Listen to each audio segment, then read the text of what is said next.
Puji Tuhan, haleluya. Salam sejahtera bagi Bapak, Ibu, dan saudara-saudara semua. Tuhan memberkati saudara-saudara,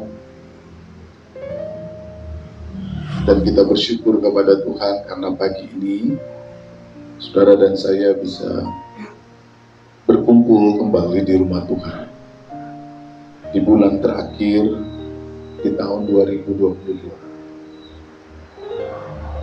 Sampai hari ini kita bersyukur Tuhan memelihara hidup kita semua, melewati masa pandemik dengan segala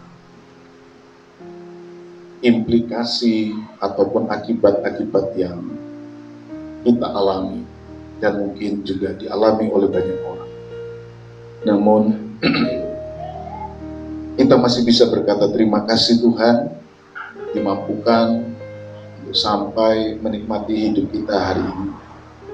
Dan jika Tuhan berkenan menuntun kita terus memasuki tahun yang baru, maka permohonan yang sama kita mohonkan kepada Tuhan untuk menyertai hidup kita semua.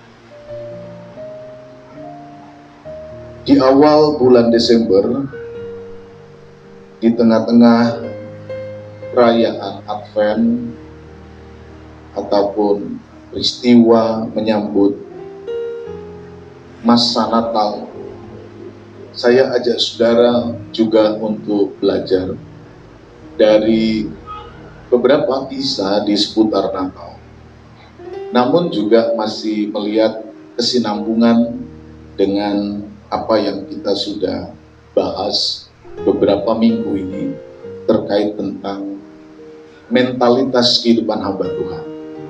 Dan melalui peristiwa di sekitar Natal, saya ajak saudara untuk melihat tema yang kurang lebih sama dan bagaimana kemudian berita ini terus memperlengkapi kita hidup sebagai hamba. Saudara hamba-hamba Tuhan, apakah saudara hamba Tuhan? Tidak ada pemisahan antara jemaat dan pendeta terkait dengan hamba Tuhan. Walaupun di sekitar kita atau di lingkungan gereja kita kadang-kadang hamba Tuhan itu diidentikan dengan mereka yang sekolah Alkitab, sekolah teologi, atau mereka yang mengambil bagian pelayanan full time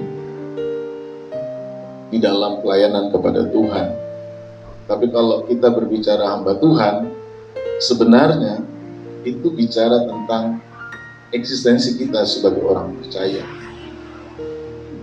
bahwa kita semua adalah hamba-hamba Tuhan yang hidup di dalam kehendak Tuhan dan menjadi orang-orang yang berjalan sesuai maunya Tuhan.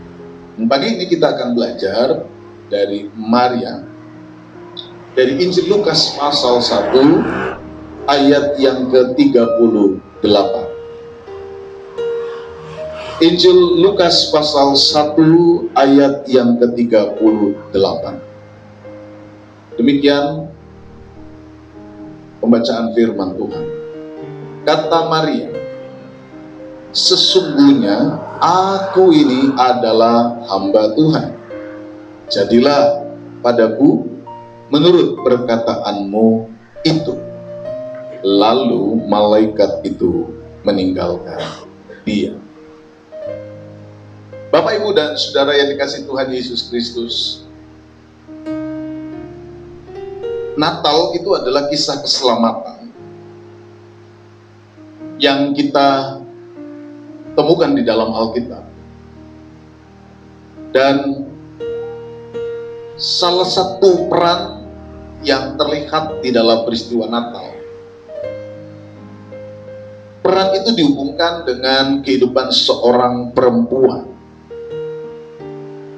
yang bernama Maria. Tentu ada banyak tokoh di dalam Alkitab, di dalam peristiwa di seputar Natal ini. Ada banyak tokoh yang diceritakan. Ada Yusuf, ada Zakaria, ada Elizabeth, ada para gembala, orang Majus, imam-imam, dan lain sebagainya. Ada banyak tokoh yang diceritakan di dalam Alkitab di seputar kisah Natal. Namun hari ini kita akan memfokuskan firman Tuhan ini di dalam berita yang kita tarik dan kita pelajari bersama dari seorang tokoh perempuan bernama Maria. Nilai berharga apa yang sebenarnya dapat kita lihat ketika kita membaca pernyataan Maria di dalam kisah pertemuan Maria dengan malaikat Gabriel ini? Nilai berharga yang seperti apa yang kemudian dapat ditampilkan, dapat dilihat, dapat kita pelajari, yang pada akhirnya mengajarkan kita, menolong kita untuk memiliki sebuah prinsip yang mendorong setiap hidup kita sebagai orang percaya untuk menjalankan panggilan kita yang Tuhan sudah rencanakan di dalam kehidupan keselamatan dunia ini. Pagi ini saudara, berdasarkan pernyataan Maria tadi, kita akan belajar dan dengan sungguh-sungguh merenungkan beberapa poin terkait dengan pernyataan Maria tadi, dan apa yang ada di balik pernyataan itu, yang kemudian mendorong kita bersama-sama dapat menghargai diri kita, bahkan mengenal sejauh mana kita harus berfungsi di tengah-tengah kehidupan kita di dunia ini. Saudara, ketika kita membaca Injil Lukas 1 ayat 38, saudara akan mendapatkan sebuah pernyataan yang diyakini oleh Maria menjadi bagian dari eksistensi keberadaannya di dunia. Orang bisa memahami dirinya dengan cara apa saja. Orang bisa menggambarkan dirinya dengan model apa saja. Orang bisa memahami dirinya dengan gambaran apa saja. Tetapi di dalam ayat ini kita menemukan sebuah gambaran lain dari seorang Maria yang mungkin pada masa itu pengertiannya tidak seperti kita hari ini. Kalau hari ini kita bicara tentang hamba Tuhan, seringkali itu menunjuk kepada para pendeta atau mereka yang mengambil bagian pelayanan secara full timer di tempat di mana gereja berada. Tetapi kalau kita membaca di dalam Alkitab, kisah ini mungkin tidak memiliki gambaran pengertian seperti yang kita pahami sekarang. Nah, apa artinya ketika Maria berkata, sesungguhnya aku ini adalah hamba Tuhan, jadilah padaku menurut perkataanmu itu. Saudara, kita akan melihat poin yang pertama di balik pernyataan Maria ketika dia berkata, sesungguhnya aku ini hamba Tuhan. Ketika Maria mengatakan bahwa aku ini hamba Tuhan, maka Maria sebenarnya menyadari siapa dirinya di dalam suatu tugas panggilan. Ketika Maria berkata bahwa aku ini hamba Tuhan, maka di balik pernyataan Maria itu ada sebuah pemahaman, ide, gambaran bahwa dia bukanlah inisiator atau dia bukanlah yang mengambil inisiatif untuk sebuah karya. Kalau kita berbicara tentang karya keselamatan di dalam Natal, maka pernyataan Maria ingin mengatakan, bukan aku inisiator keselamatan itu, bukan aku yang menginisiatif, Bukan aku yang memulai segalanya. Bahkan kalau ditanya, karya keselamatan ini bukan karyaku. Lalu karya siapa? Keselamatan. Pernyataan Maria secara implisit atau tersirat ingin mengatakan bahwa Allah lah yang menjadi inisiator, bahwa Allah lah yang mengambil inisiatif, bahwa Allah lah yang menjadi kreator, sutradara penting di balik seluruh karya keselamatan yang dikerjakan bagi dunia. Dan Maria, apalagi Yusuf, baik Zakaria atau Elizabeth, inisiator di balik karya keselamatan yang kita lihat di dalam Natal bukan tokoh-tokoh itu.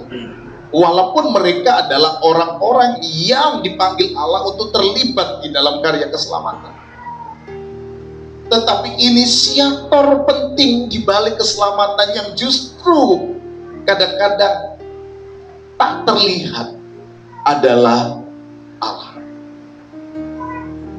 Allah lah yang menyuruh malaikat menemui Zakaria. Allah juga yang menyuruh malaikat menemui Maria, yang kemudian salah satu percakapannya kita baca di dalam ayat 38. Di balik seluruh karya Natal, di mana kita melihat kelahirannya Yesus Kristus, di situ ada peran Allah yang tak terlihat sedang bekerja, berkarya, menata, merancang, menghadirkan karya keselamatan. Di sini kita melihat hati Allah itu bagi dunia. Di sini kita melihat hati Tuhan bagi setiap orang. Di sini kita menemukan hati Allah yang rindu untuk menghadirkan keselamatan bagi setiap orang. Walaupun kita tahu berkali-kali manusia menolak apa yang dikerjakan oleh Allah. Manusia menolak inisiatif keselamatan yang ditawarkan oleh Allah. Berkali-kali manusia membuang kasih karunia Allah. Tetapi kita lihat di balik cerita Natal, Allah tidak pernah berhenti untuk menyapa manusia. Allah tidak pernah berhenti untuk menghadirkan kasih-Nya. Allah tidak pernah berhenti untuk menyatakan keselamatan. Itu sebabnya kita bisa berkata, setiap misi keselamatan adalah misinya Allah. Allah yang mengutus malaikat Gabriel kepada Zakaria. Allah yang mengutus malaikat Gabriel kepada Maria. Allah yang menginisiasi, Allah yang memulai, Allah yang menggerakkan seluruh proses kehidupan keselamatan. Kalau ada panggung Natal, maka sebenarnya panggung ini bukannya sekedar panggungnya Maria, Yusuf dan sebagainya, tapi ini panggungnya Allah yang justru tidak terlihat di dalam karyanya, namun dapat kita rasakan. Saudara, dari poin yang pertama ini, saya ingin tegaskan satu hal kepada saudara, bahwa Allah pribadi yang saudara sembah, yang hari ini saudara datang ke gereja beribadah. Saudara beribadah untuk beribadah kepada Allah, kan? Bukan untuk memenuhi hukum kebiasaan hari Minggu. Ya toh? Beribadahnya karena ini beribadah kepada Allah toh. Jangan sampai hilang niat utama saudara beribadah. Jangan karena hari Minggu berarti saya harus ke gereja. Betul, saudara harus ke gereja. Tapi jangan sampai lupa niat. Mengapa saya ke gereja, nyanyi, beribadah, dengarkan firman Tuhan?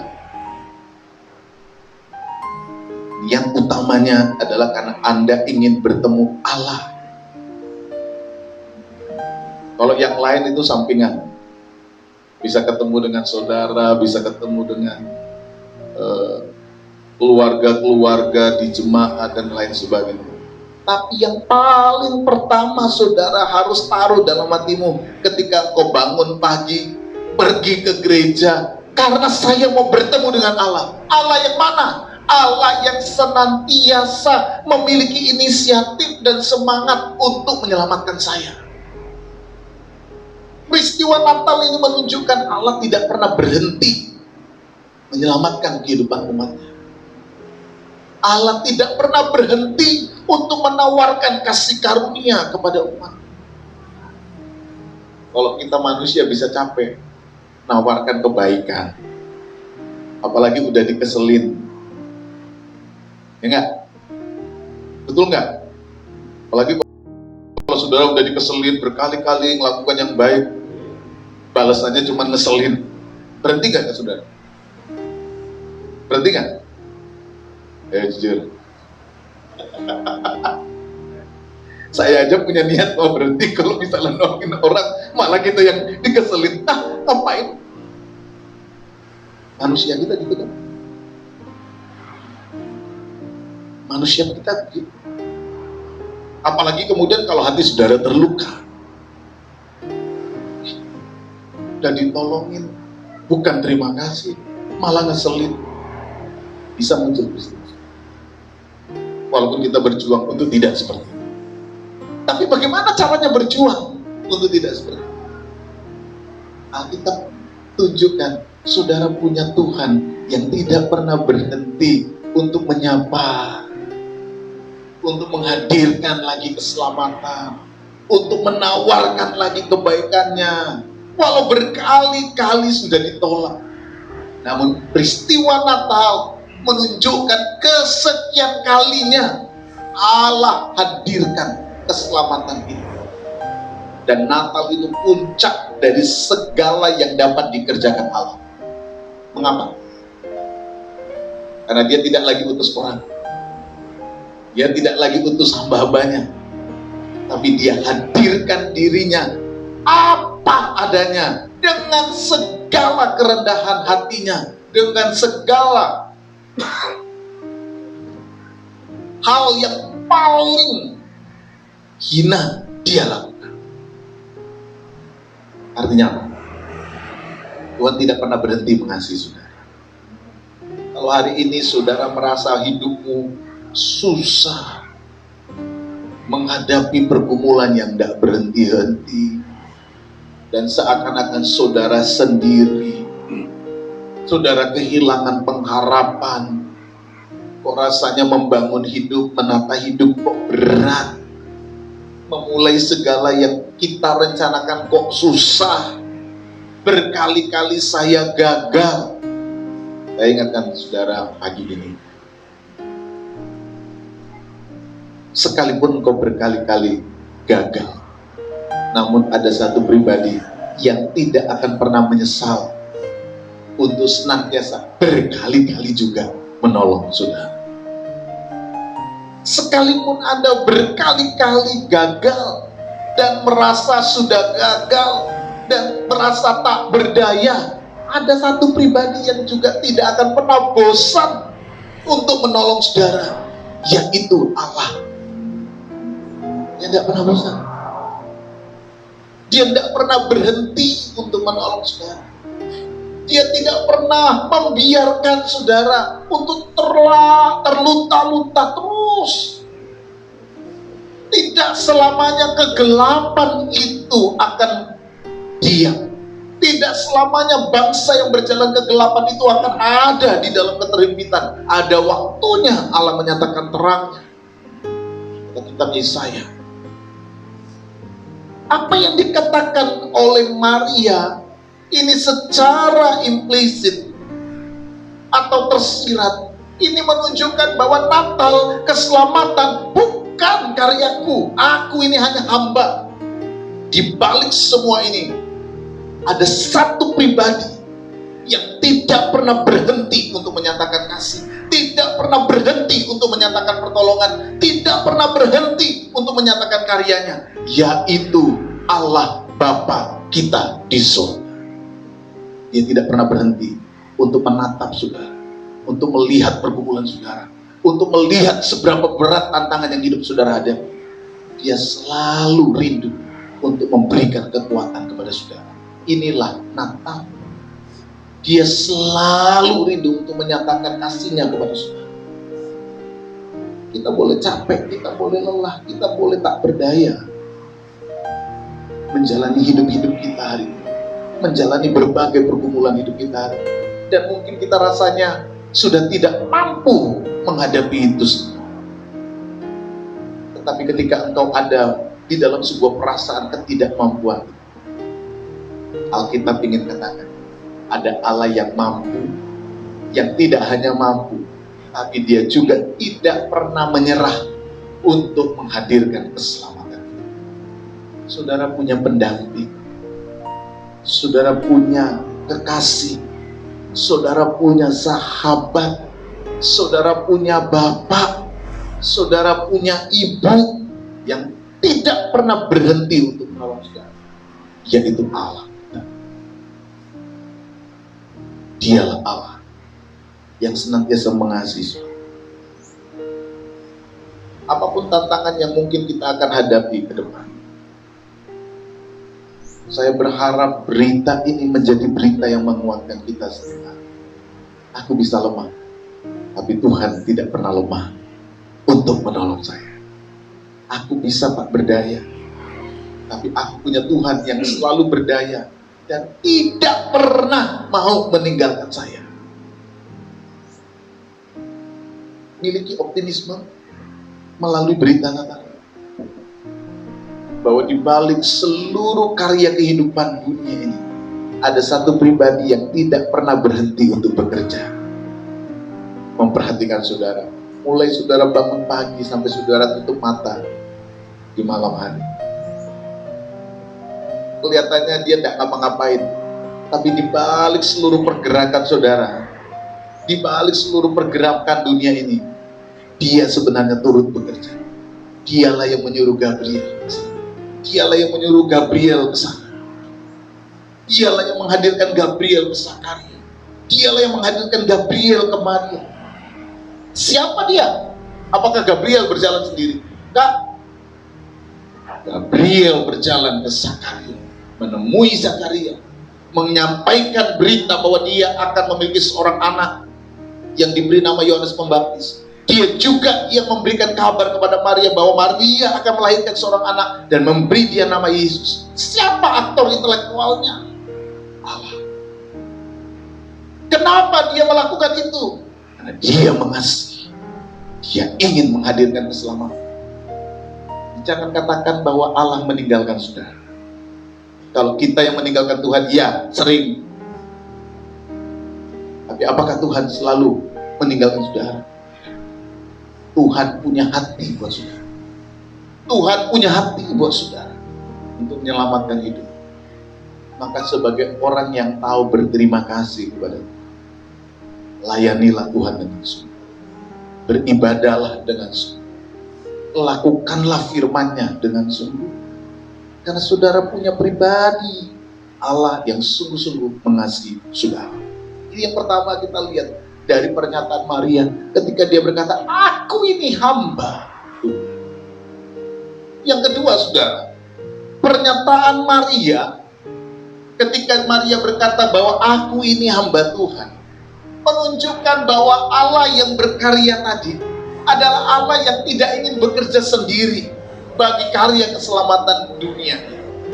Pernyataan Maria itu mengingatkan kita bahwa setiap manusia sebenarnya diundang, dipanggil, diajak oleh Allah sebagai partnernya untuk terlibat dalam misi Allah. Misi keselamatan bukan misi kita. Misi keselamatan bukan misinya Pak Pendeta. Misi keselamatan sebenarnya bukan misinya gereja. Misi keselamatan itu misinya Allah. Gereja, orang percaya, kita yang hari ini ada di dalamnya adalah orang-orang yang dipanggil dan diajak oleh Allah menjadi partner Allah.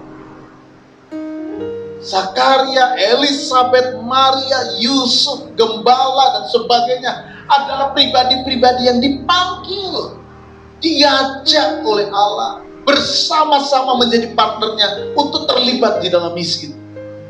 Pertanyaannya adalah, bersediakah saudara? Ketika Allah memanggilmu untuk terlibat dalam rencana keselamatan ini, bersediakah saudara ketika Allah mengajakmu untuk terlibat di dalam karya keselamatan ini? Kalau berita itu datang kepada saudara, lalu Allah kemudian menaruh dalam hati saudara sebuah panggilan untuk melayani Tuhan, menjadi berita pembawa keselamatan, jangan tolak. Jangan tolak. Kalau kita mau melihat model Maria, Maria berkata, sesungguhnya aku ini hamba Tuhan, jadilah padaku seturut perkataan. Saudara dipanggil sebenarnya oleh Tuhan. Ketika engkau diselamatkan, di dalam nilai keselamatanmu itu ada panggilan. Panggilan. Panggilan apa? Panggilan untuk melahirkan kehidupan Yesus. Seperti Maria. Aku ini hamba Tuhan. Apa yang Allah minta dari Maria? Kamu akan mengandung dan kamu akan melahirkan seorang anak laki-laki. Beri nama dia Yesus. Orang percaya dipanggil untuk menghadirkan karya keselamatan. Caranya apa? Caranya dengan kita melahirkan Kristus, melahirkan karya Kristus di dalam hidup kita. Seperti Maria yang melahirkan Yesus, maka orang percaya juga melahirkan karya keselamatan itu. Yesus berasal dari kata Yosu, Allah yang menyelamatkan. Sama seperti Maria dipanggil untuk melahirkan Yesus. Saudara hari ini ditantang oleh Tuhan. Mau nggak engkau terlibat bersama dengan aku menghadirkan keselamatan di tempat di mana engkau berada? Di tempat di mana engkau bekerja, di tempat di mana engkau tinggal, di tempat di mana engkau beraktivitas. Adakah Kristus lahir di dalam setiap tempat di mana saudara berada? Adakah kehidupan keselamatan itu mengalir di dalam setiap tempat di mana saudara berada? Itu adalah pertanyaan penting yang harus ditanyakan setiap orang percaya. Kalau kita berkata, ya saya mau terlibat di dalam misi keselamatan itu. Kalau saya mau terlibat, apa yang harus saya perbuat? Apa yang harus saya lakukan? Apa yang harus saya kerjakan? Melahirkan Kristus, melahirkan karya keselamatan, melahirkan karya-karya keselamatan di dalam kehidupan saudara. Ini yang diinginkan oleh Tuhan. Saudara dipanggil agar engkau bisa tunjukkan kepada orang lain apa itu artinya Kristus. Saudara dipanggil agar engkau bisa memberitahu orang lain apa artinya hidup di dalam keselamatan. Dan jangan menolak ketika Tuhan memanggil saudara untuk terlibat di dalam karya keselamatan. Tuhan tidak pernah rugi kalau saudara menolak. Saudara yang rugi. Tuhan tidak pernah rugi kalau saudara menolak. Karena Tuhan punya banyak cara untuk menghadirkan itu. Tuhan tidak pernah terhenti hanya karena ketidakpercayaan sehingga membuat engkau menolak. Jadi kalau sama Tuhan jangan jual mahal. Kalau Tuhan yang jual mahal sama saudara kapok. Iya. Kalau kita yang jual mahal sama Tuhan, lalu kemudian Tuhan misal,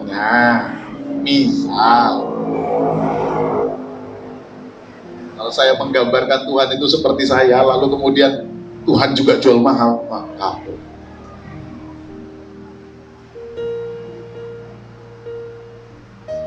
kalau Tuhan lupa aja kemudian, misalnya keran oksigennya lupa,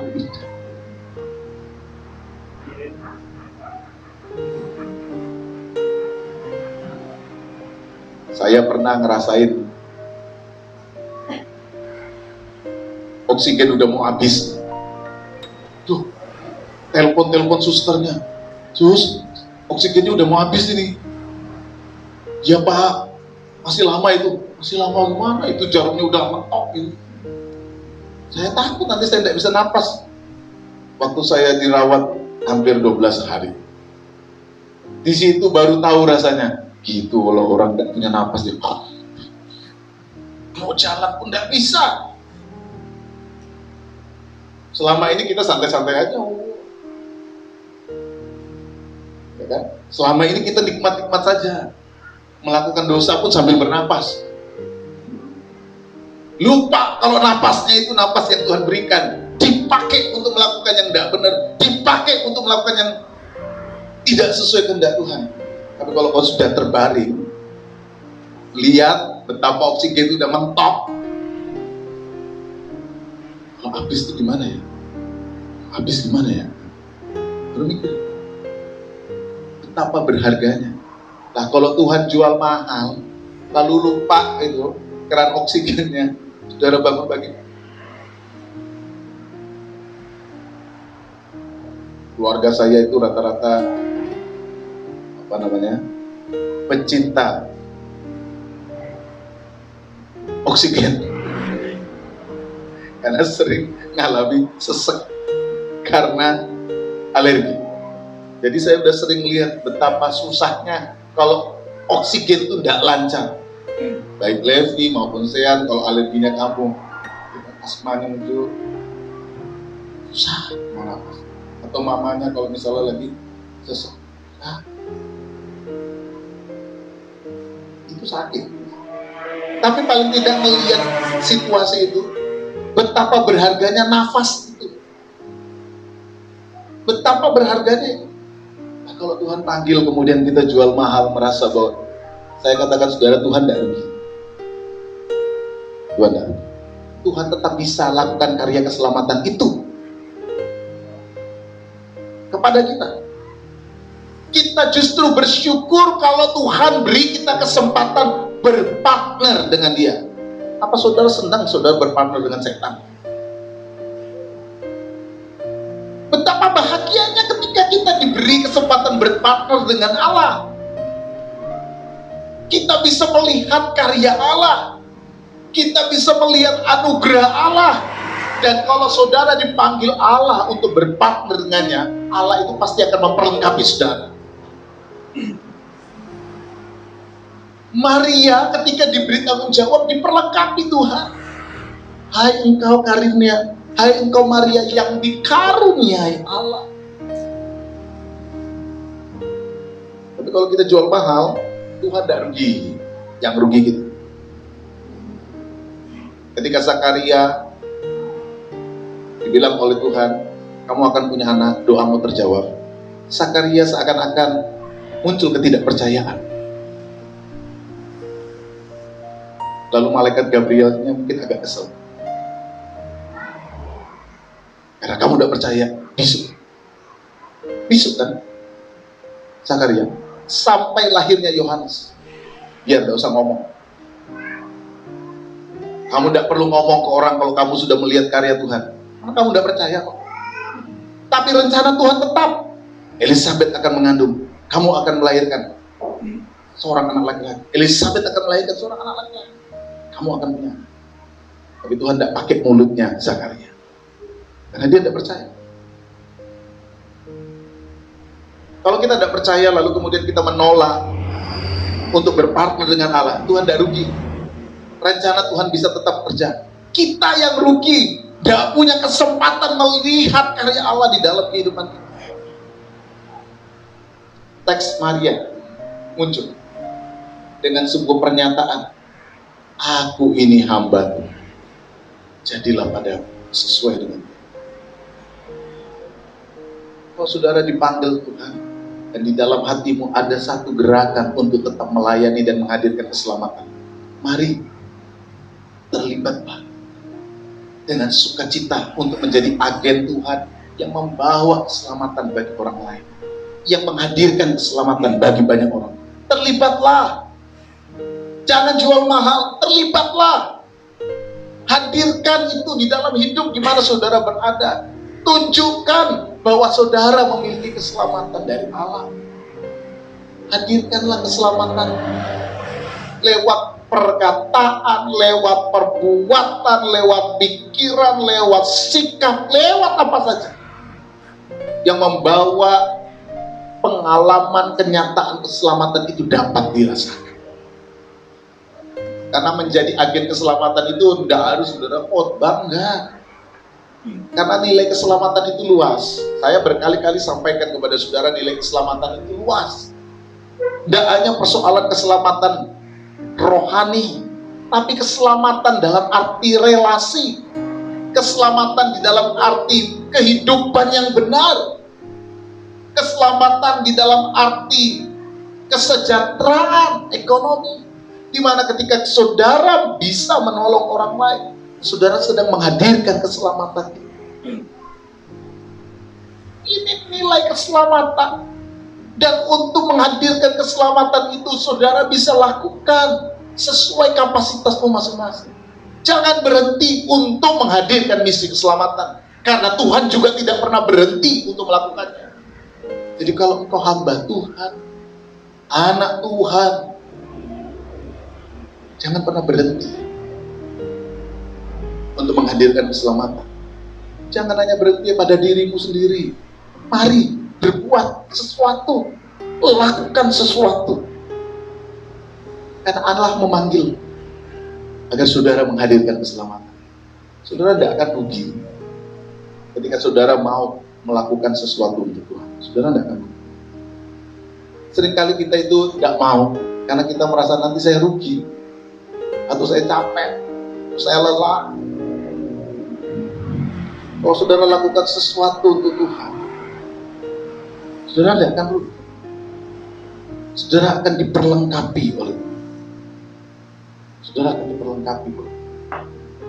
Ketika Maria berkata, gimana bisa aku mampu? Roh Kudus.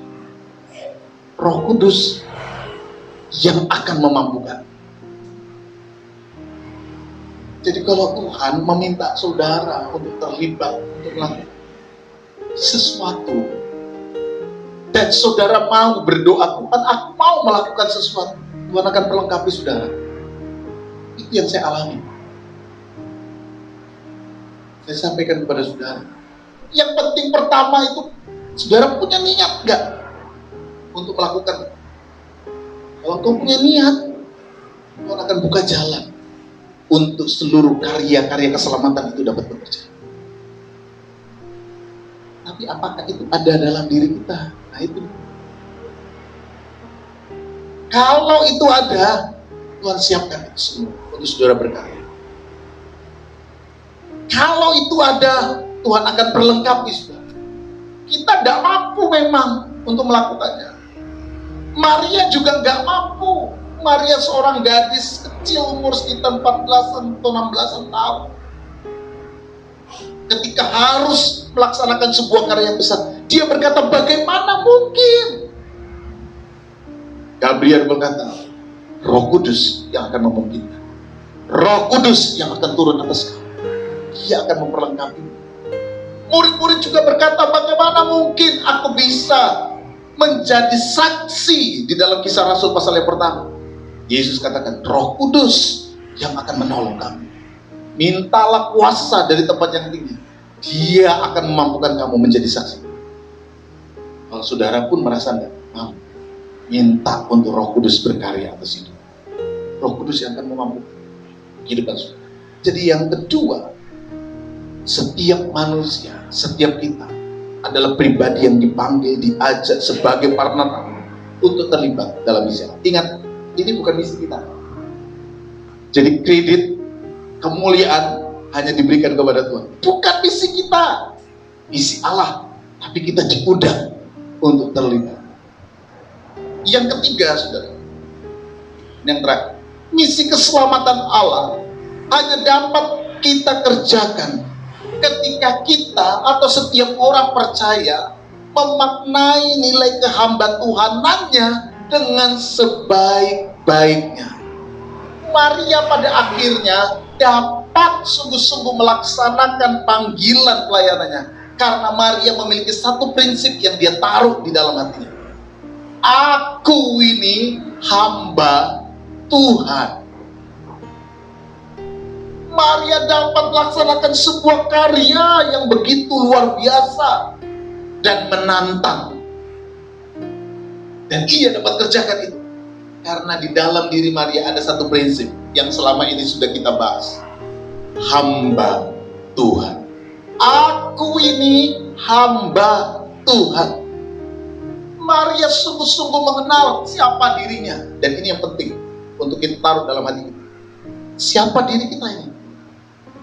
Kalau saudara merasa dirimu bos, saudara tidak akan mau. Tapi kalau saudara merasa, aku ini hamba Tuhan,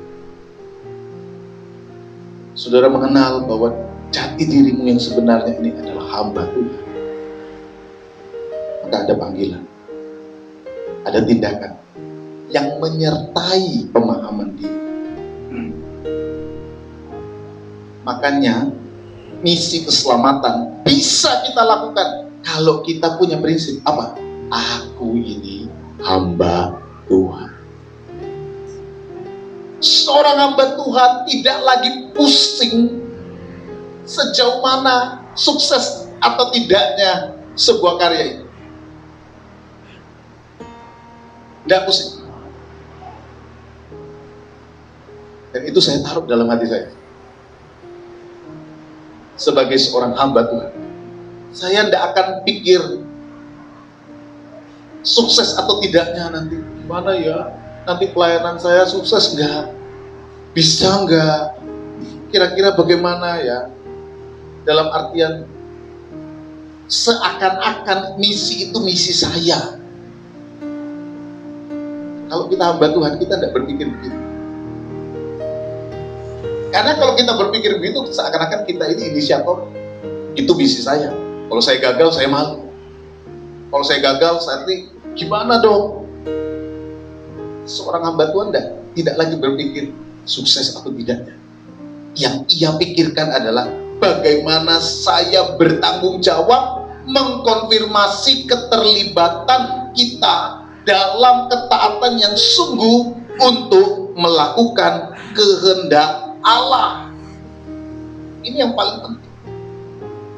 Kita tidak lagi berpikir pada persoalan apakah nanti sukses atau tidak. Yang perlu kita taruh dalam hati kita, kalau Tuhan minta saya kerjakan. Karena saya hamba, saya mau terlibat dalam kesungguhan dan ketaatan untuk melaksanakan panggilan itu. Selebihnya saya serahkan itu kepada Tuhan. Sama seperti Maria. Aku ini hanya hamba Tuhan. Jadilah padaku seturut perkataanmu. Aku ini hanya pelaku. Jadilah seperti perkataan. Yang dituntut Allah dari kita itu, kamu bersedia. Kalau kamu bersedia, Allah bekerja. Roh Kudus bekerja dalam diri Maria. Roh Kudus memampukan Maria. Walaupun harus diakui, ketika Maria berkata ya, Maria itu mungkin pikirannya cekak-cekot. Gak usah Maria, Yusuf aja. Ketika mendapatkan perintah Tuhan suruh menikahi Maria, cekak-cekot kok pikirannya. Suruh menikahi Maria, Maria udah hamil. Apa kata dunia? Aku nggak ngapa-ngapain, aku yang harus terima akibatnya? Mungkin. Soalnya kan Yusuf lalu berpikir, kalau gitu aku ceraikan aja dia diam-diam. Kan itu tanda bahwa Yusuf mikir, gimana aku ini perjaka tulen misalnya, kok harus menikahi Maria, sudah hamil lagi. Itu dari Yusuf. Apalagi sang Maria, suruh melahirkan anak laki, belum kawin, aku sudah punya tunangan. Apa kata tunanganku nanti? Masa si Yusuf percaya aku ini hamil dari Roh Kudus? Yusufnya gimana caranya? Coba misalnya ada yang kayak gitu sama tunangannya, lalu bilang, aku sudah hamil mas, hamil dari Roh Kudus. Apa kata tunangannya?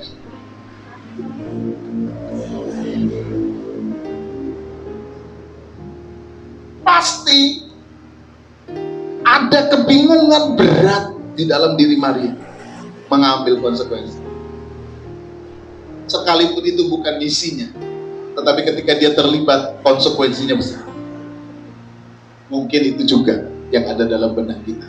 Ketika kita mau terlibat pelayanan, ya ada konsekuensinya besar. Tantangannya juga berat. Kalau saya mau, berarti saya harus terlibat, berarti saya harus rugi waktu, mungkin saya rugi materi, mungkin saya rugi ini dan sebagainya. Mungkin ada dalam benak pikiran kita seperti itu. Tapi Maria mencoba menaruh satu prinsip. Aku ini hamba Tuhan. Jadilah seperti perkataan. Walaupun berat, Maria mulai menapak satu, dua, tiga. Langkah demi langkah setiap hari dia mulai jalan. Dan ketika dia mulai, Tuhan pun mulai berkarya bagi Maria. Tuhan pun mulai bekerja untuk Maria. Apakah Tuhan biarkan Maria? Apa yang selama ini dipikirkan Maria bahwa dia akan menjadi perempuan yang paling banyak dicemooh orang, apakah itu terjadi di dalam sejarah gereja? Sejarah gereja justru membuktikan kehidupan Maria menjadi sosok pribadi yang sungguh-sungguh dihormati. Dia disebut sebagai ibu Tuhan. Ada yang sini gelarnya ibu Tuhan? Saudara melahirkan Tuhan? Melahirkan Tuhan, ya. Melahirkan Tuhan? Hanya Maria. Promosi yang ditunjukkan oleh Allah dalam hidup Maria jauh melebihi ekspektasi Maria. Maria hanya berpikir, kacau hidupku ini sudah. Pasti aku diceraikan sama tunanganku nih. Habis masa depanku. Minimal tunanganku akan menganggap aku perempuan apaan. Maria udah berpikir jelek. Mungkin kalau bisa menyelami hati seorang perempuan yang harus menanggung sebuah karya model seperti itu. Tetapi sejarah membuktikan, sejak Maria berkata, Tuhan juga menyertai Maria. Tuhan memimpin Maria. Tuhan memberkati Maria. Sehingga sejarah gereja menunjukkan Maria adalah satu ibu yang sangat dihormati oleh siapapun juga. Jangan berpikir saudara rugi. Walaupun kelihatannya rugi melakukan sesuatu untuk Tuhan, tapi kau akan lihat nanti apa yang Tuhan kerjakan dalam hidup. Kesetiaanmu, komitmenmu, kesungguhanmu akan kau tuai sendiri, bukan orang lain. Apakah ketika Maria berbuat yang menuai orang lain? Enggak, Maria yang menuai. Menjadi pribadi figur yang sangat dihormati sampai hari ini. Siapa ibu yang kemudian mencemooh atau orang yang mencemooh Maria? Tidak ada. Semua menghormati Maria. Itu dimulai dari satu langkah komitmen ketika dia berkata, ya Tuhan, jadilah padaku seturut perkataan, sesungguhnya aku ini hamba. Mari terlibat di dalam pelayanan bersama dengan Tuhan sesuai kapasitas saudara masing-masing di dunia di mana engkau berada. Jangan pernah menolak ketika Tuhan berkata, ayo terlibat bersama dengan aku. Ayo kamu hadirkan keselamatan di rumahmu, di pekerjaanmu, di tempat di mana engkau berada. Ayo tetap melayani Tuhan. Ayo lahirkan Kristus di dalam hidupmu. Lahirkan Kristus di dalam seluruh perjalanan hidupmu. Maka engkau akan melihat satu karya yang hebat, luar biasa. Karena kalau Tuhan percayakan saudara dan Tuhan panggil saudara, Tuhan yang akan memperlengkapi saudara hari ini sampai selama-lamanya. Tuhan memberkati kita sekalian. Amin. Puji Tuhan.